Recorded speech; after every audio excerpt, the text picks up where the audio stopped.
আউযুবিল্লাহি মিনাশ শাইতানির রাজিম বিসমিল্লাহির রহমানির রহিম। আজকে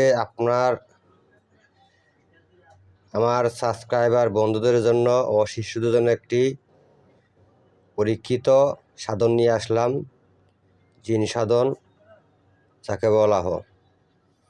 এই জিন সাধন করলে কী হবে, কী লাভ?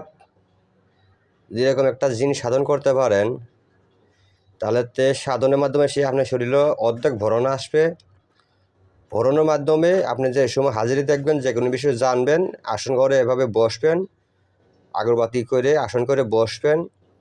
বসার পর আপনি যে ওকে কল করবেন, ডাকবেন, দেখবেন যে আপনার শরীরে ভরণা আসছে।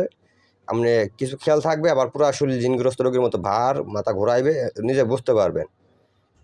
তারপর আপনি জিজ্ঞাসা করবেন যে এই লোকটা আসছে আর কি সমস্যা। সে ওখান থেকে বলবে, আসন থেকে আপনি সরাসরি তার সাথে কথা বলতে পারবেন, দেখতে পারবেন, যে কোনো হাজিরে দেখতে পারবেন, এমনকি যে কোনো কাজ করতে পারবেন। তুলে এসে প্রয়োজন হবে না। তাহলে বুঝতেই পারছেন আজকে ভিডিওটি কতটুকু গুরুত্বপূর্ণ আপনাদের জন্য। ওই জন্য অনুরোধ করবো, অবশ্যই ভিডিওটা শুরু থেকে শেষ পর্যন্ত দেখবেন। আমি সব কিছু নিয়মকানুন সহ বলতেছি ইনশাআল্লাহ। আপনারা দেখছেন তান্ত্রিক গুরু ফজলুর শাহ ইউটিউব চ্যানেল। দেশে ও দেশের বাইরে থেকে যে সমস্ত ভিউয়ার সাবস্ক্রাইবার আমার বন্ধুরা ভিডিওটি দেখতেছেন, সবার প্রতি আমার ভক্তিপূর্ণ সালাম, অন্যান্য জাতির জন্য নমস্কার ও আদাব। তবে এই সাধন যারা করবেন, আগে আমি বলে রাখি, এই সাধনটা করলে অনেক ক্ষতি হইতে পারে। কেমন ক্ষতি? যদি আপনার গুরু বা ওস্তাদ না থাকে, তাহলে ক্ষতি হইলে পরে, যদি এই সাধন আমার ভিডিও দেখে কোনো ব্যক্তি যদি ওস্তাদের অনুমতি ছাড়া এই সাধন করতে যান, যদি কোনো প্রকার ক্ষতি বা সমস্যা হয়, তাহলে আমার চ্যানেল এবং কি আমি তান্ত্রিক ফজলুর শাহ ইউটিউব চ্যানেলের পক্ষ থেকে আমি কোনো প্রকার দায়ী থাকিব না। যদি পরিপূর্ণভাবে এই সাধনটা করতে চান, অবশ্যই দক্ষ ওস্তাদের অনুমতি এজাজত নিয়ে তারপরে এই সাধনে বসবেন, আসনে বসবেন। আর যদি না থাকে, আমার সাথে যোগাযোগ করে আমার কাছে আসে এই সাধনটা করতে হবে। দূর থেকে এই সাধন আমি অনুমতি দিব না, কারণ এটা ভয়ঙ্কর একজন সাধন। এটা আমি যে সময় করেছি, আমি নিজেও অসুস্থ ছিলাম অনেক দিন। ভয়ঙ্কর বিকট আওয়াজ হবে 3 দিনের দিন আপনার সামনে আসবে, সরাসরি আপনি দেখতে পারবেন, বুঝতে পারবেন। ভয় পেয়ে যদি দৌড় দেন, তাহলে কিন্তু আপনার নিজের ক্ষতি হবে। দৌড় দেওয়া যাবে না, যত কষ্ট হোক ওই আসনে ওইভাবেই থাকতে হবে। তো সর্বপ্রথমে আপনারা আয়াতুল কুরসি কোনো শরীর বন্ধ করা যাবে না। শরীর বন্ধ করা ছাড়া আসনে বসতে হবে, উত্তর মুখ করে আসন করে বসবেন। এখন যদি আপনি মুসলিম জিন সাধন করেন, তাহলে হলো দীর্ঘমেয়াদ করতে হয়। এটা হলো কোরআনী আমল থেকে সূরা জিন, এটা 11 বার করে 41 দিন আমল করতে হয়। আর যদি কোনো হিন্দু ধর্মের জিন সাধন করেন, যেমন শিব, শঙ্কর, হর হর মহাদেব, শ্মশানকালী, বিষকালী, মহাকালী ইত্যাদি ইত্যাদি, যদি এই ধরনের কোনো জিনকে সাধন করতে চান, তাহলে আপনি আরও একটু সময় কম দিয়েও করতে পারেন। যেমন শিব সাধনের 21 দিন দিতে হয়, আর শঙ্কর সাধন করলে 11 দিনেই সম্ভব। আর কালী সাধন করলে, শ্মশানে যা সাধন করলে 3 দিনেই সম্ভব। এগুলো আমার পরীক্ষিত কর, আমি নিজেও করেছি, এবং কি আমার শিষ্য যারা আমার মন মতো আছে তাদেরকে আমি দিয়েছি। শিষ্য তো আমার অনেক আছে, তবে মনের মতো শিষ্য হাতাগোনা 8 থেকে 10 জনের মতো আমি পেয়েছি। তারা আমার সাথে সর্বক্ষণই যোগাযোগ করতেছে, যে কোনো সমস্যায় আমার কাছে জানাইতেছে, আমি সমাধান করে দিতেছি। সবসময় যোগাযোগ রাখছে 8 থেকে 10 জনের মতো। আর বাকিরা যোগাযোগ বন্ধ করে দিছে, সেটা আমার কিচ্ছু যায় আসে না। যারা ওস্তাদের সাথে দীর্ঘ সময় আজীবন সম্পর্ক ভালো রাখবে, তারা আমার চেয়ে বড় কিছু হতে পারবে, এটা আমি তাদেরকে আশীর্বাদ করি। আর যারা ওস্তাদের পেছ থেকে ছেড়ে দিবে, তাদের নিজের কপাল নিজেই পুড়ে গেল, আমার কিছু করার নাই। আর অনেকেই আসে বলে আমাকে এখনই সাধন করায় দেন, আমি আজকেই যেখানে এখনই জিনের সাথে সরাসরি কথা বলতে পারি, দেখতে পারি, হাজিরে দেখতে পারি। যদি যারা এই ধরনের কথা বলে, তাহলে বেকল। কারণ জিন কারো বাবার ঘরের সম্পদ না যে আমি বলে দিলাম আর আপনার সাথে কথা বলবে, এত সহজ না। এটা আপনার নিজের সাধন নিজে করে নিতে হবে। এটাই কি ওস্তাদের পাশে থেকে আপনাকে দিক নির্দেশনা দিবে, বোঝাই দিবে, দেখাই দিবে, মন্ত্র দিবে, সাধনের নিয়ম দিবে, যাতে করে আপনার ক্ষতি না হয়। ওস্তাদ পাশে থাকবে, ক্ষতি হবে না। কিন্তু নিজের সাধন নিজেরই করতে হবে। আমার গেলে পাঠিয়ে দিয়ে আমি কী করাতে পারবো না, একটা কাজ করাই দিতে পারবো। যদি কঠিন কোনো বিপদে পড়ে গেছেন, হয়তো এখান থেকে আমি একজনকে পাঠিয়ে দিলাম, আমার দেওয়ার পর একটা কাজ আপনাকে করাই দিতে পারবো, এইটুকু আমি করতে পারবো। কিন্তু আপনার স্থায়ীভাবে সাধন করে আপনি নিতে হবে, যদি হাজিরে দেখতে চান। আর যদি তুলে এসে উঠেটাকে হাজিরে দেখতে চান, তাহলে আমাকে জানাইলে আমি এখান থেকে একজন পাঠিয়ে দিব, ওকে ডেকে আপনি হাজিরে দেখতে পারবেন। এটা আরেক নিয়ম। তো যাই হোক, অনেক কথাই বললাম। যাদের ধৈর্য আছে, ওস্তাদের প্রতি দীর্ঘ বিশ্বাস আছে, ভালোবাসা আছে, তারাই আমার কাছে আসবেন।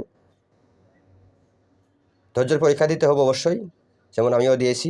আর সে যদি সব কিছুই চান কোনো ওস্তাদ এটা কেউ দিবে না। আমি তো বড় কথা কেউ দিবে না এটা আমার জানা মতে। আমি তো বহুত ঘুরছি, আমার তো ওস্তাদ আছে কয়েকজন।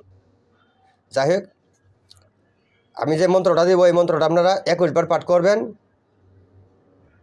যদি সংকট সাধন করেন তাহলে 11 দিন করতে হবে, 21 বার করে পাঠ করবেন। এইভাবে 11 দিন একই সময় একই টাইমে বসতে হবে। আর যদি শিব সাধন করেন তাহলে এই একই মন্ত্র, তাহলে নাম ভিন্ন হবে। এটা হলো 21 দিন। তবে হিন্দু ধর্মে কোনো জিন সাধন করা চলাকালীন কোনো গোশ মাছ খাওয়া যাবে না। গোশ মাছ থেকে খাওয়া থেকে বিরত থাকবেন। সবসময় পাক পবিত্র থাকবেন। সবসময় ইবাদত বন্দিগিতে থাকার চেষ্টা করবেন। সাধন চলাকালীন অবশ্যই সতর্ক থাকতে হবে। অবৈধ কোনো কাজে জড়ানি যাবে না, তাহলে নিজের ক্ষতি হয়ে যাবে। আর যেদিন সাধন শুরু করবেন ওর পরের থেকে 3 দিনের মধ্যে আপনার কাছে আসবে, বিকট শব্দ হবে, আপনার সামনে ধামগুড়ি শব্দ হবে, বসবে, আপনি বুঝতে পারবেন, দেখতে পারবেন।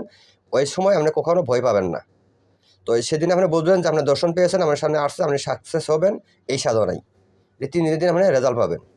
তবে সাধনটা যদি শিব সাধন করতে চান অবশ্যই 21 দিন করতে হবে। আর শঙ্কর করলে বা অন্য দেবতা মহাদেব করলে 11 দিনেই সম্ভব।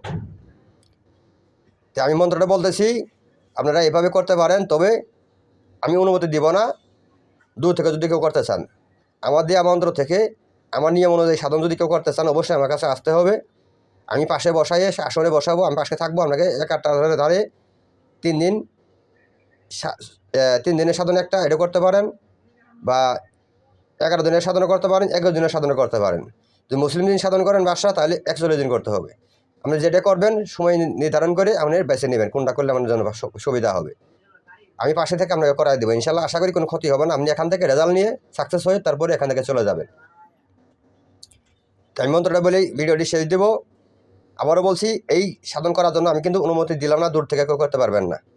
করতে হলে আমার কাছে আসতে হবে।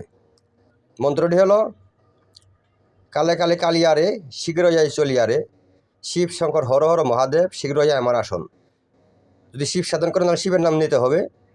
শিব এর বাক্য যদি নড়ে, শিব এর জনুজল মনসা পায়ে পড়ে, হাজির শিব দাদা হাজির, এইভাবে বলতে হবে।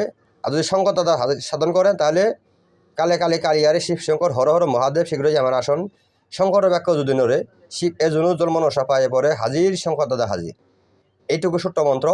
তবে 21 বার পাঠ করতে হবে মন্ত্রটা গনে গনে। ভুল করা যাবে না। ভুল করলে নিজের ক্ষতি হওয়ার সম্ভাবনা থাকে।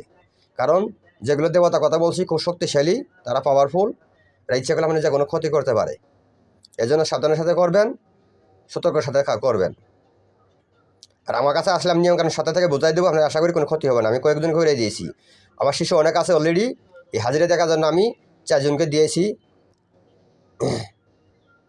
নাম বলবো না, নাম বলে অন্য শিষ্যরা যারা যোগাযোগ বন্ধ করে তারা হয়তো কষ্ট পাবে। নাম বলতে বললাম না, বলা দরকার নাই। যাই হোক, আমার মন মতো 4-5 জন শিষ্য আছে, তাদেরকে আমি দিয়েছি। তারা তুলে এসে সারা কাজ করতেছে, ইনশাল্লাহ সাধন তারা সফল হয়েছে। তো আমি এখান থেকে বিদায় নিতেছি। যদি কারো বুঝতে সমস্যা অবশ্যই কমেন্টে জানাবেন।